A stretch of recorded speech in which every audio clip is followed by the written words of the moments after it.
और नए लोग चैनल को सब्सक्राइब करेंगे। पहला चीज, कॉमन चीज, क्वेश्चन दिखते ही आपके माइंड में हिट हो जाना चाहिए अगर आप बेहतर स्टूडेंट हैं, और नहीं है तो अपने आप को बनाइए, नहीं तो आप लाखों लोगों से पीछे रहेंगे हमेशा।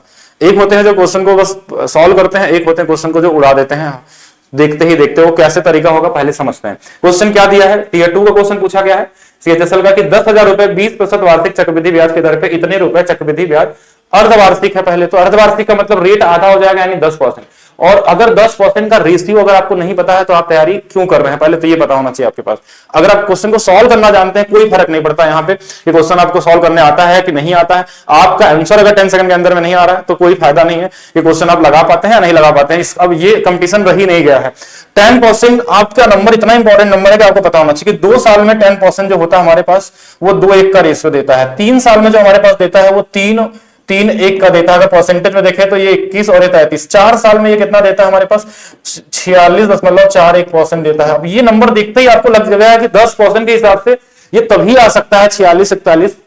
ये नंबर आपके माइंड में सेट होना चाहिए जो 4 बार में आता है। और ये जो पढ़ाया जाता है क्लासरूम में, थ्योरी क्लास आप लोग देखिएगा, वहां पे आपको सिखाया गया होगा कि किस तरीके से रेशियो क्रिएट किए जाते हैं और कैसे बनते हैं। अब जैसे हमने इसको देखा 4 साल, लेकिन ये अर्धवार्षिक है यानी कि पहले तो 4 तभी आया होगा, पहले 2 साल रहा होगा, यानी आंसर आपका 2 साल था। यानी ये क्वेश्चन मैक्सिमम से मैक्सिमम 2-3 सेकंड वाला था, ये लिखने की जरूरत नहीं थी। ये चीज आपको दिखनी चाहिए 4641। इस पे इतने सारे क्वेश्चन बना दिए गए आपके एग्जाम में, अगर अभी तक आपको नहीं दिख रहा है तो फिर कहीं ना कहीं आप गलत तरीके से पढ़ रहे हैं। अब अगर ये समझ गए तो इसके साथ साथ और समझिए, इससे भी पता होना चाहिए 20% पे 2 साल का 44%, ये आपके आना चाहिए माइंड में। 20 मतलब 44, 3 साल मतलब 72.8। ये आपके माइंड में चलना चाहिए पूरी तरीके से कितना कितना हमारे पास होता है। जैसे अगर हमने बोला 30%, तो 30 का मतलब आपको सीधा सीधा ये दिखना चाहिए कि अगर हमारे पास 30 है तो 69, 30 का डबल 40 है तो 96, 21 है या 22 है या 23 है या 24, सब कुछ दिखना चाहिए। अगर 12 बोला तो 25.44%। सीआई का मतलब ऐसे होना चाहिए कि सक्सेसिव आना चाहिए, तो बेहतर तरीके से आना चाहिए। 30-69 हो गया। 3 साल दे दिया तो आपके माइंड में रुकना नहीं है, 119.7%, इतना पता होना चाहिए।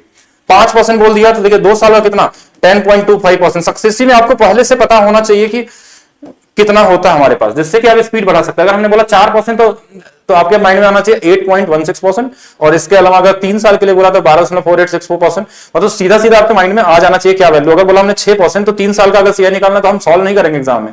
19.1016%, ये आपके माइंड में आना चाहिए। अगर आप सक्सेस लगा रहे हैं, रेशियो से लगा रहे हैं, तो भी उसको तरीका पता होना चाहिए। अगर आप मेरे वाले स्पेशल फार्मूला जो मैंने सीआई की खोज की है फार्मूला का, अगर उसको आपने अगर पेड बैच में पढ़ा होगा तो आपको पता होगा, और वीडियो ही मिल जाएंगे आपको।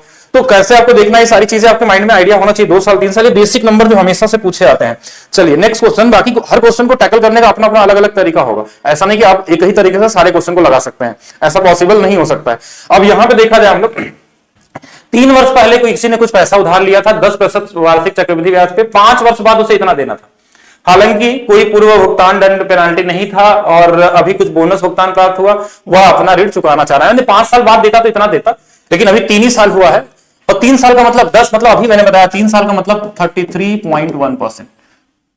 ये हो गया हमारे पास। लेकिन हमको इससे ही मतलब नहीं ना, हम इसको भी क्यों देखें। अब हमको तो भुगतान करना है, ये तो कंपाउंड इंटरेस्ट है, तो इसमें क्या होगा, एक जुड़ जाएगा और यानी 133.1% हो जाएगा। ये अगर 3 साल में हम देंगे तो यानी कि जो भी नंबर होगा इससे कटने वाला होना चाहिए, और इससे कटने वाला एक ही ऑप्शन दिया है, तो फिर हम आगे क्वेश्चन को सॉल्व नहीं करेंगे। अगर हमको 4 साल देता तो क्या देता है, ये हमारे पास 14641, इसके आगे 0 लगा के देता है इस तरीके से। अगर 4 साल में पेमेंट करता तो ये आंसर होता आपका। 5 साल में तो ऑलरेडी आपको ये दिया ही है 5 साल का, तो आपके पास है डेटा हमारे पास कि हमारे पास कितना 61.051%, जो भी हमारे पास बन जाए, ये वैल्यू हमारे पास बनना चाहिए। तो ये चीजें आपको दिखने लगेंगी तो आप तेजी से कर सकते हैं क्वेश्चन को, और दिखना चाहिए। अगर नहीं दिख रहा तो फिर आप बेसिक से लगाइए जिस तरीके से सोचते हैं। चलिए नेक्स्ट क्वेश्चन, एक कॉमन क्वेश्चन जो हर एक एग्जाम में देखने को मिलता है। और क्वेश्चन ने क्या दिया है कि एक बैंक खाते 7 वर्ष में 2 गुनी हो जाती है। बाकी कुछ भी पूछ सकता है कि 4 गुनी, 5 गुनी, 8 गुनी, जो भी पूछ ले आपसे। अगर 2 गुनी का सीरीज चल रही है यानी कि 1 से 2 गुना हो रहा है 7 वर्ष में। बाकी हमको 8 गुना बोला, 4 गुना बोलता तो 7 साल और लग जाता, 8 गुना बोलता तो 1 7 साल और, अगर 16 गुना बोलता तो 1 7 साल। हमको यहीं तक आना है, 8 तक ही आना है, तो बस हम इन्हीं तीनों को जोड़ लेंगे और यही हमारा आंसर हो जाएगा। ये बहुत कॉमन सा क्वेश्चन है, सभी लोग कर लेंगे, इसके लिए कोई यूनिक अप्रोच नहीं लगाना। ये क्वेश्चन देखेंगे ध्यान से, ये भले एमटीएस क्वेश्चन पूछा गया। इस बार आप अगर रेलवे का एग्जाम दिए होंगे 2024 में, तो लगभग हर एक सेट में आपको जेई वाले में, आप आरपीएसआई वाले में दिया, और बच्चों ने कैलकुलेशन में इसमें प्रॉब्लम आई लोगों को कैलकुलेशन करने में। इसमें क्वेश्चन यूनिक नहीं है, क्वेश्चन क्या है, कैलकुलेटिव है बस। अब आपको एक चीज समझना है इस क्वेश्चन में, एक बैंक अपनी जमा राशि में अर्धवार्षिक रूप से पेमेंट करता है, जिसमें 5% वार्षिक है। ये वार्षिक है तो अर्धवार्षिक का मतलब 2.5% होगा। पहला चीज तो ये कॉमन चीज कि 2.5% हमको रेट लगाना है यहाँ पे। इसमें एक कंडीशन दिया, एक ग्राहक पहले 1 जनवरी को फिर 1 जुलाई को प्रत्येक को 2400 रुपए की धनराशि जमा करता है। यानी 1 जनवरी को जो हमारे पास जमा करेगा पैसा, वो 1 साल में 2 बार ब्याज मिलेगा उस पर, 2.5 और 2.5% का सक्सेसिव में। और जो 1 जुलाई को करेगा उसका 1 बार मिलने वाला है। तो हम पहले इसमें सीआई नहीं लगाते, सीआई लगाएंगे तो आप कंफ्यूज हो जाएंगे, क्योंकि उसमें आपको टाइम ज्यादा लग जाएगा। तो इसमें एसआई लगाइए। अगर 2.5% है तो पहला जो हमारे पास जो 1 जनवरी को जमा होगा उस पर 2 बार ब्याज मिलेगा, 2.5% का मतलब 5%। और जो 6 महीने के लिए जुलाई वाला है उस पर कितना मिलेगा, 1 बार 2.5%, तो 7.5% तो मिलने वाला है। और ये मेंटली कैलकुलेशन है, अगर आप इसको कैलकुलेटिव बनाना चाहें तो आप बहुत बड़ा कर सकते हैं। तो अब यहां पे क्या है कि देखिए 2400% का अगर हम 2.5% निकालें, 5% निकालना, जो अगर 5% निकालते हैं तो क्या होता है, 10% का आधा करते हैं, यानी 120 का आधा, यानी 60 रुपए हो गया हमारे पास। यानी कि 60 यानी 7.5% डायरेक्ट भी निकाल सकते हैं। ऐसा कुछ है नहीं कि देखिए 3 बार लगेगा तो 7.5% आप 2400 जो हमारे पास आएगा, अगर इसको देखेंगे तो देखिए ये 3 बटन हमारे पास कितना होता है, 40, 4 6 गुणे 3 18, 180 आ गया। ये आपके माइंड में आना चाहिए, ऐसा नहीं कि इसको निकालने के लिए सोचना पड़े आपको। अब ये हमारे पास होगा 180 रुपए तो ब्याज मिलेगा, लेकिन ये सिंपल इंटरेस्ट मिलता। अब यहां गेम क्या हो रहा है कि जो पहले साल वाला जो हमको ब्याज मिला होगा 60 रुपए, उस पर 1 बार ब्याज और ज्यादा मिलने वाला है। क्यों? क्योंकि उसमें जो पहला साल वाला ब्याज होगा, ब्याज पे ब्याज लगता है। तो हम यहाँ पे फार्मूला लगाने की कोशिश करेंगे तो हमारा बड़ा हो जाएगा। अब 60 का 2.5% निकालना है, 60 का 2.5% मतलब पहले 5% निकालिए, 3 का आधा कितना, 1.5, यानी कि 180 में और जोड़ दिए, यानी 1.5 और जोड़ दिए, 181.5। जो क्वेश्चन मेंटली हो उसको मेंटली लगाना। और ग्रुप डी के सारे क्वेश्चनों को मैंने बताया था कि इस तरीके से ही सोचना आपको।